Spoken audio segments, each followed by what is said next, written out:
And then also know that I spend a lot of emphasis on children.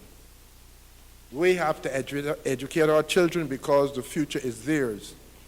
This morning I had the rare honor of having up to my house to look at the system, the children from the Irving Wilson School. As you know, these are the children who are visually impaired, have vision and seeing, and some of them are a little retarded. And you know, it pleased my heart, and there were about 40 of them, so you know it wasn't easy to get them all into the space. But those children had questions, and they were turned on. I'm saying that because we like to categorize children and put them into different groups.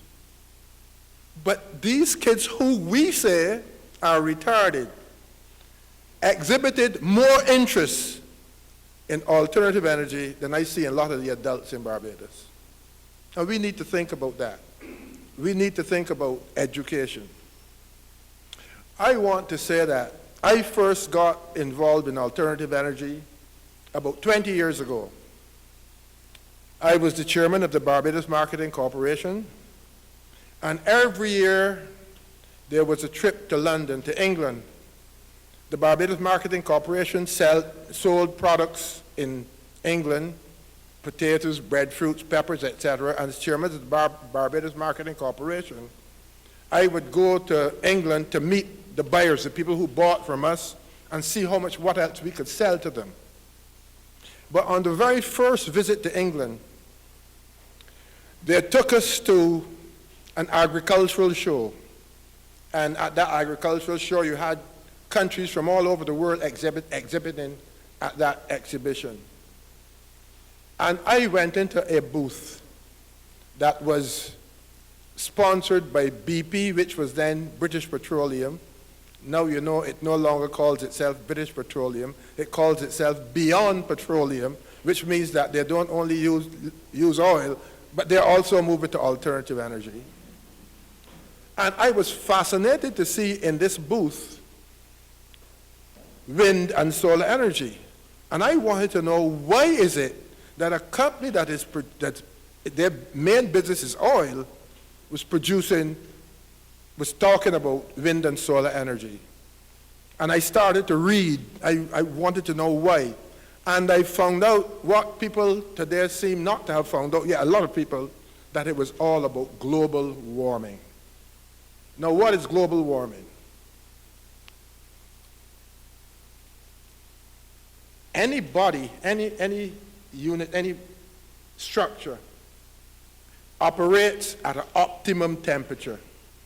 If you take the human body, for example, whether you live in Alaska or you live in Africa, every human on this planet, their optimum temperature is 98.6 degrees Fahrenheit.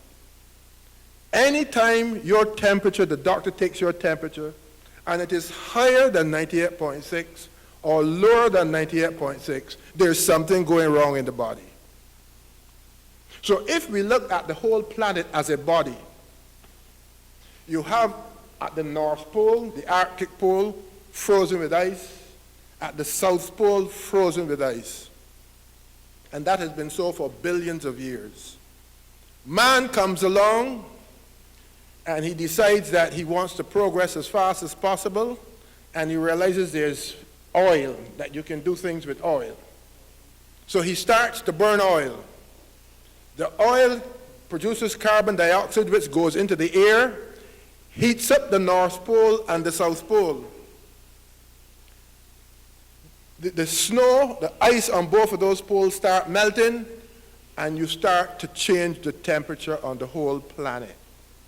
I think there is no doubt today that every study shows that we are destroying this planet by global warming, by melting the two ice caps on the ends of the pole. When you melt that snow, it goes into the sea. It must go somewhere, it goes into the sea. You get the rising of the sea level, and in places like in Asia and so forth, you have islands who are literally disappearing because the water level is rising. If you look at what is happening in America today, in America, you have fires all over the place. And we know it is global warming. But you know what? The people who make the decisions have invested in oil. And they do not want to destroy their investment if they move to alternative sources of energy. Now, if you were to look at the map of the world, you will notice that there is no developed country close to the equator. Along the equator is Africa, Asia, etc., the Caribbean, and so forth. So if you move from oil to solar energy, it means that the people who own the oil, yeah, they no longer become the power players in the world. I'm saying that because you understand that you are not fighting against the understanding that there's global warming. You're fighting against people whose thinking is that if we move away from oil, we will no longer be rich and we will no longer be powerful. They know what the situation is. If the countries in the world can put people in space, and people live in space every day, and they take some people up and bring them back down, those people don't have any gas line going up there to them. That spaceship is powered entirely 24 hours a day, 365 days in a year by the sun. If people can go up in space and live in space, eat, drink, and do everything that's up there, how is it that we on this planet, who have access to the same sun, cannot come up with the concept of running everything on the same sun that the people in the spaceships are using? It has to do with investment and greed, etc. Only in this week's Advocate, I read a paper where the Germans are running a train from Germany, I think it is, to France, using only solar energy. Now, where we are on the equator, we produce close to the equator because we're only 14 miles north of the equator, 14 degrees, sorry, north of the equator. We get the best quality sun that there is. So if we use solar electricity, we will be on a place in the planet where we will produce the best quality electricity that there is. Now, for me, that is the driving move to it, which demands that we must move to solar energy. When we have to buy oil,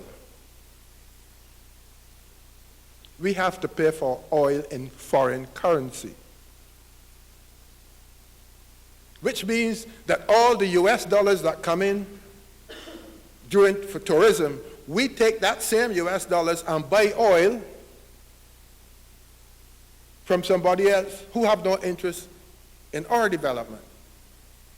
But if we were to invest in solar energy, that same money that we get from tourism, instead of buying oil with it, we can use it for investment in other projects. To me, it is just as simple as that. And therefore, we have to sit down and make a decision whether we are going to do it or not. Now, I have had from the beginning, I've always worked with the Light and Power Company. As a matter of fact, all of their training with the grid tie system, they have done at my home, because at first when I asked them to put in the grid system, they said it couldn't work. And for a youngster who was a failure at school, which I was, when my teachers told my father I couldn't take math in the GCE because I wasn't good enough, because in those days, the school, Combermere, paid for the subjects that they thought you would pass. And if your parents want you to take a subject, they would say, well, your parents have to pay. And I said to my father, I want you to pay for the maths. And I passed the maths. The only body who had confidence in me as a good student was my father. None of my teachers ever did. But that is the way the world is. Now, my godson, who was also considered by his teachers as a failure at school, when he said he wanted to do physics and he wanted to be a pilot, the headmaster of the school told him, you can't do physics and you'd never be a pilot. But today he flies corporate airplanes, and he has never done one day of science. And he is the individual who has installed all of the systems at my house. So what I'm saying to you is that we must get to the young people, educate them, and let them know that all of these things are possible. I had an experience where I spent my Thursday mornings, which was my day off, for about a year and a half at the Grantley Adams Airport, heading an energy committee, trying to get them convinced that the airport should be an energy efficient airport. The biggest obstruction I had was from the engineers and the management. Because obviously they felt, who is this guy coming into our airport, criticizing what we are doing, and telling us how we should do it, and we are engineers. But Avery, I must tell you this, I was using the Kaizen model at the airport. What I did at the airport, I didn't only talk to the engineers. Every group, the people who cleaned the floors, the people who ran the incinerator, every Thursday morning, I'd have a different group. And I'd talk to them. When you go home, go and change out these bulbs, etc. And you know what was the biggest problem at the airport? It was the workers who was complaining to management that when they go in the airport at night, all the screens that show which airline was flying and so, all of them were on in the middle of the night. And the workers were saying to them, but why don't you turn off all these lights? It wasn't coming from the top. It was coming from the workers. So we have to make a decision in Barbados. I want you to think about another situation. We have the major countries in the world, the United States, Russia, Germany, all with a mass of nuclear weapons. And precisely the United States or Russia, the nuclear arsenal that they have, if they were to detonate 1/10 of the nuclear armory, they would destroy this whole planet. Talking about billions and billions of dollars invested in nuclear energy that is only destructive. These are the same countries who, when you start talking about alternative energy, are saying no. But they have enough weapons to destroy the whole planet. No, I don't think there's any kind of logic for me that can explain how very, very intelligent people, because we say they're very intelligent, would create a system that would destroy them. But then they create spaceships that they figure can get to another planet before the Earth blows up. Why else you want the spaceship? But you know, life repeats itself. Because when you read Genesis, there was also a Tower of Babel trying to get to heaven anyhow. We criticize the Tower of Babel, but we have our own Tower of Babel because we're looking for some place to go when we blow up the others. But that is not so far-fetched. If you read a book called The Samson Option, written by a guy called Seymour Hersh, who is Jewish. And you know who Samson was in the Bible? Samson was in the temple, and there was this fight, and when he thought he couldn't win, he said, well, I don't win, I'll pull the whole temple down and everybody will die. And the point that Seymour Hersh makes in his book, The Samson Option, is that the Israelis have a nuclear weapon, but they went further. During the apartheid regime in South Africa, the Israelis and the French went into South Africa and put the nuclear bomb in South Africa. The reason behind it was that just as the Israelis are surrounded by hostile Palestinians, the white apartheid people in South Africa were surrounded by these hostile black people. So if anything happened, we could just detonate the whole thing and all of us would go up in smoke. Luckily for South Africa, there came a man called Nelson Mandela, and one of the conditions for the removal of the nuclear bomb from South Africa was that if Mandela was becoming president, then the nuclear bomb would be removed. So you know that once you had a black president, then there was no more nuclear bomb in South Africa. I think these are things that you need to know and understand why there is objection to alternative energy. As I said, I've had several discussions with Light and Power, but as I said to the Light and Power company, they have a problem. Light and Power is a company that has shareholders. And every shareholder wants to know how much money is he going to make on his investment. Now, how does he get an increase on his investment? Every time oil goes up, your Light and Power bill goes up because part of that is more money in the hands of the shareholder. So the problem we have now, whether the Light and Power company is dedicated to the country that they were born in, because most of them are Barbadians, and I've said this to them frankly, whether their interest is in Barbadians or their interest is in the shareholders. Now, I know that is a difficult question to answer. But we Barbadians, we have to decide whose interests we are going to act in. And I'm saying to you that the only way we can act in the interest of ourselves is by investing in alternative energy. Now, people always say to me, oh, but it is so expensive. It costs $20,000 or $30,000. But you know, the same guy that says that, 3 weeks after that, I see him driving a new car. So I asked him, so how much you paid for that car?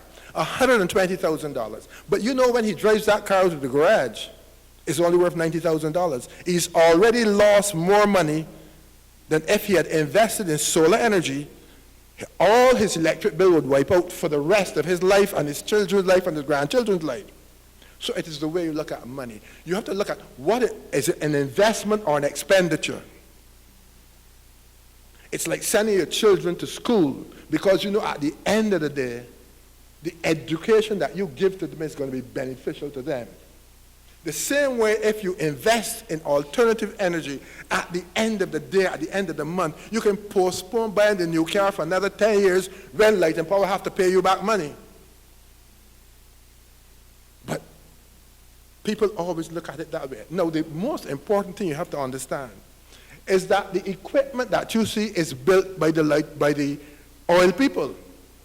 Because they know that the day is going to come when they have to switch as well. So they are the main producers of most of the equipment that you use in alternative energy, the solar panels, the inverters, etc. But we have to decide in this country where we want to go. And for me, the answer is simple. In the 1700s, the British England came to this island, 166 square miles. And they ran a sugar industry. That sugar industry made England the most powerful country in Europe, although it's one of the smallest. And you know what the sugar industry was run off of? Slave labor and windmills. Those of us old enough know that every parish in Barbados had about 40 windmills. Every parish. You could still drive around and see the mill walls, but on top of them with windmills. And 400 years later, people are asking, does wind work? Well, if 400 years ago, when we were slaves and we could not go to school, wind was working. But now we are educated. And somebody's going to tell you that if they put a turbine in St. Lucie, that is going to cause all kinds of illnesses. But you know something? The people that you see who are 100 years old now in Barbados today, all of them live next to windmills. Every one of them, because you couldn't go 7 or 8 miles in any direction unless there was a windmill. But now they're going to tell you it's going to make you sick. And we actually buy that foolishness. And you look at Europe and see that you go into England, go into Holland, there are wind farms every place. It don't make them sick, it can make us sick. So what I'm saying, we have to think. We have to stop letting people sell us garbage. You know, one of the most interesting things you can look at, when we grew up as children, we raised fowls. Now they're called chickens. We raised fowls, pigs, goats. All of the dung we took and put in the field. Grew our own vegetables, everything, because I was born in 1936. So now you know how old I am. I was born, so that was the war years. Nobody brought food to Barbados. We had to grow all the food that we produce. We allowed people to tell us, oh, stop that. And they started bringing in all this packaged food, and they started plowing up our grounds, putting in all kinds of chemicals in it. And you know what they've done? They've gone to Europe, and they are now using the cow dung and so forth, and they call it organic farming. They call it organic farming. And they sell that produce 4 times what the average thing is sold. It was our idea. We gave it up to them and imported their food. What I'm saying is that we need to analyze how we think. We have been brainwashed. But I am saying to Avery and you young people, don't let them brainwash our children anymore. We have seen the light. And we have to get on the bandwagon and move forward. You know, every time I have a group, occasionally when I have a group, up to this week, I think Tuesday I had a group, and they were saying that the government wouldn't do this, the government wouldn't do that. The government will do what you tell it to do. And we have to set the example and do it, and they will have to follow. When we get up and decide to make a decision, because it's in the interest of us and our children and our grandchildren, then they have no choice but to follow.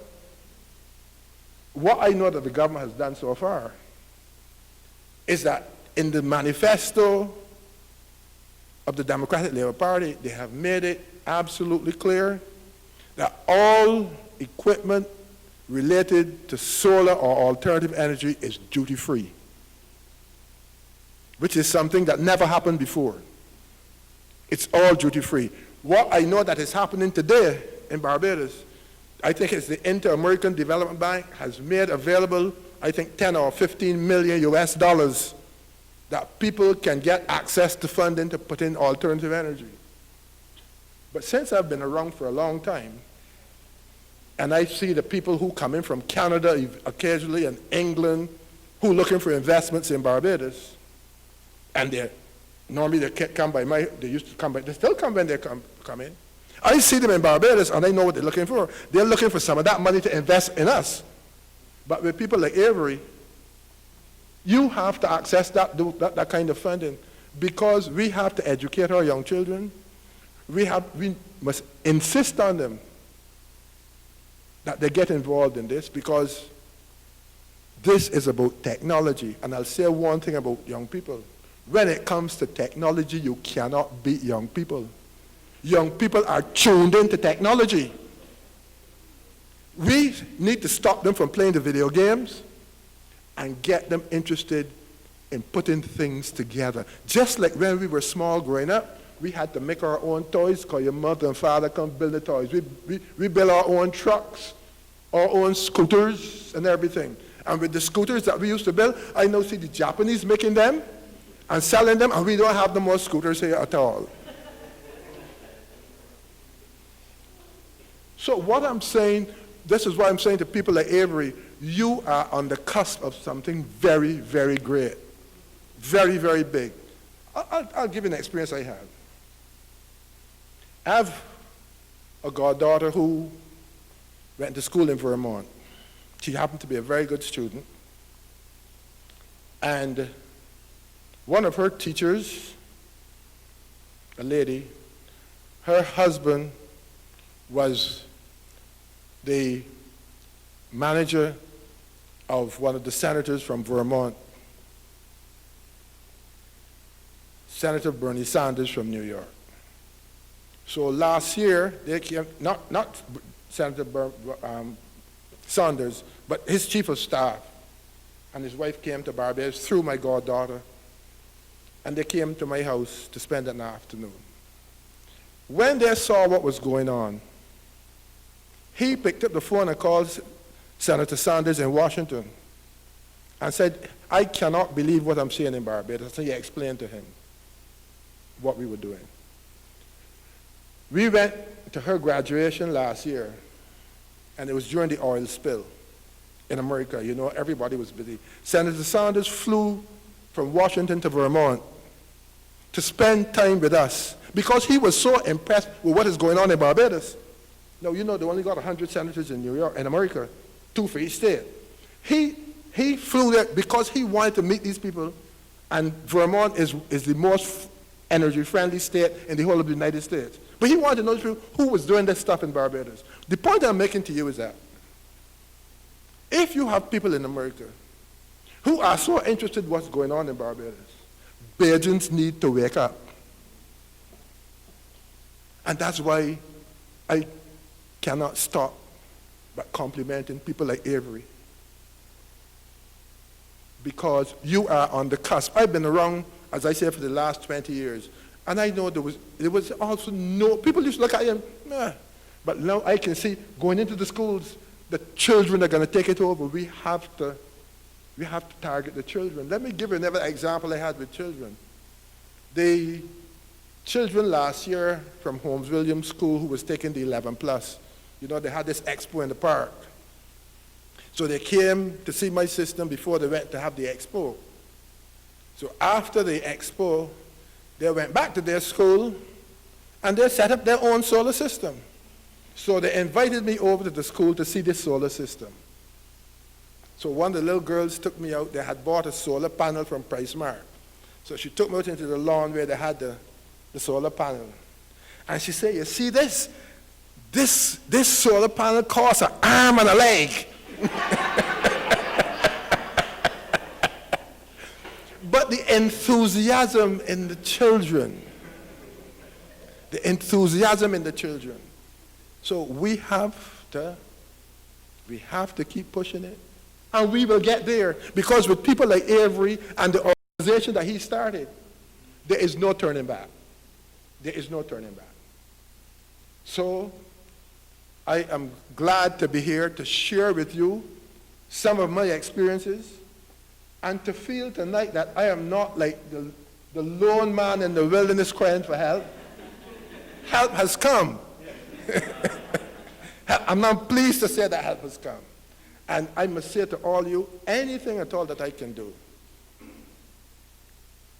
I am open.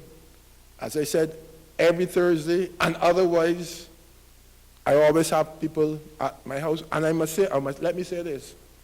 There are a few Barbadians overseas studying, some in Australia, some in all over the world, alternative energy projects. And they're doing some of the most fantastic things.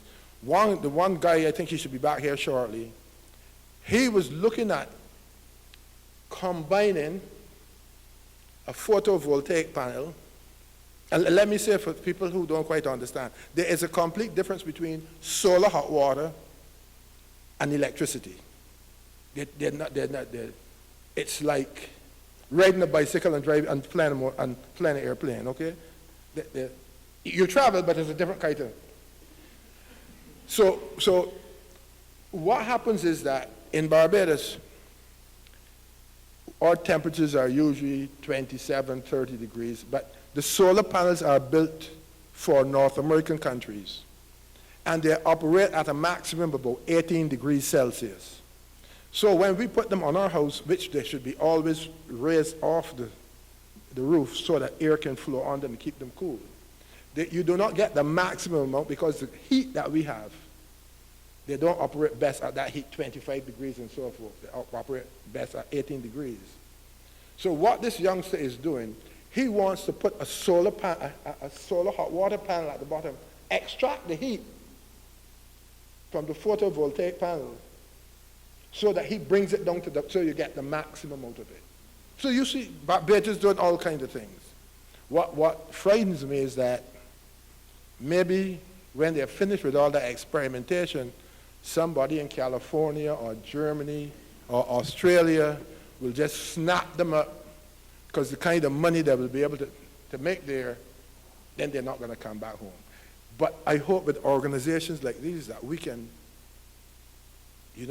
get in touch with each other and make sure that we move forward. As I said, there are a group of people whose aim seems to be building the atomic bomb and destroying the planet. We need to build a new generation of people whose role it is to protect the planet, to make sure that it's here for our children, our grandchildren, our great-grandchildren. We can do that if we move to alternative energy. But there has been something that happened recently. That is the nuclear meltdown in Japan. That nuclear meltdown in Japan has opened the eyes of almost everybody. Because they used to say, because you see, if you build nuclear, you don't have to use the wind and the sun and come down here by these developing people who get all the sun. You build it up there. But with that meltdown in Japan, it opened the eyes of everybody. Now Germany said they're closing down all their plants. They're moving to alternative energy. But if we have the best sun and the best wind, like somebody got the best oil, you tell me, knowing that we have the best sun and the best oil, why aren't we using what God gave us? We have to do it. If we educate our young people, and education don't mean passing exams, because I know I had a lot of difficulty passing some. But you can't stop me from thinking the way I think. We have got to get those children on that road. And you want to know if children know technology? If you can't find something on your cell phone, take it and give it to your 7-year-old child and play for it. It will bring back that cell phone, and it will show you so many things on that cell phone that you never even knew existed. And it didn't get it first standard yet. So in that brain is all the possibilities. We can bring out the possibilities in that brain if we program the brain correctly. I remember when I was first dealing with Light and Power, and we were talking about the systems, I asked the McGuffeys at Light and Power, when we install these systems, who is going to inspect the systems? They said to me, government electrical inspection. I said, but government electrical inspection looks at plugs and wires. This is technology. They didn't have a day's course in it. And you are asking them to inspect a system that they have never even heard about as yet. Well, that told you something about the electric power company itself. Because they themselves, they didn't understand it was technology. So we have some fundamental problems. But once we think about the problems, once we put our heads together, we can make it happen. And with people like Avery, we can make it happen. I will stop here for a moment. If there are any things you want to discuss, I'm free to do that. Thank you.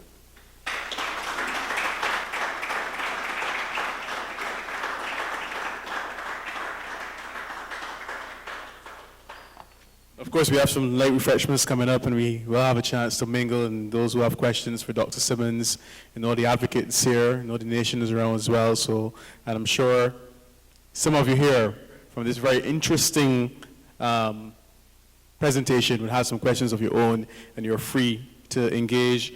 Dr. Simmons, we are at the project closeout for Solar Mats, but I was there thinking to myself that this feels like the launch.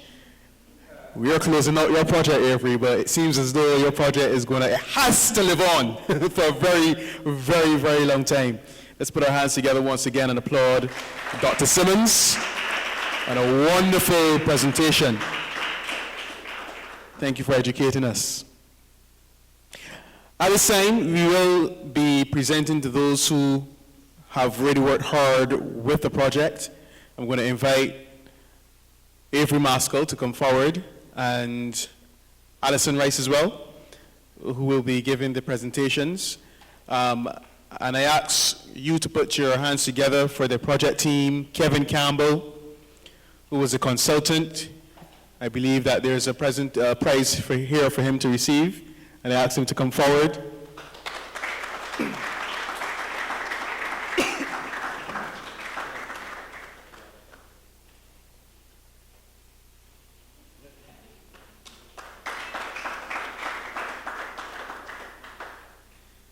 You see Alison Rice here as well, the Administrative Coordinator and Chief Research from Kaizen Business Development.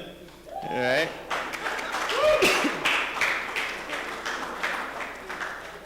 As the educational team, these persons were in the schools effectively conveying the message on solar power. This is Jared Prescott.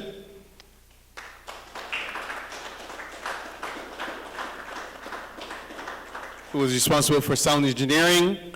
There was Michael Trotman, who doubled as the photographer and teacher. And there's John Yard, who was Solar Mats himself.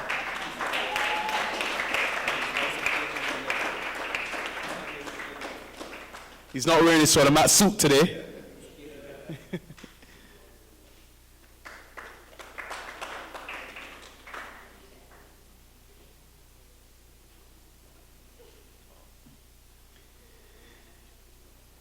The administrative team, you have Sabrina Ford and Petra Eiffel. I saw Petra earlier. I believe she's helping one or two things, but you get to see who Petra Eiffel is. She's part of the administrative team. Yes, Petra, we have a prize for you, so we ask you to come forward. All your hard work with the Solar Mats project. And then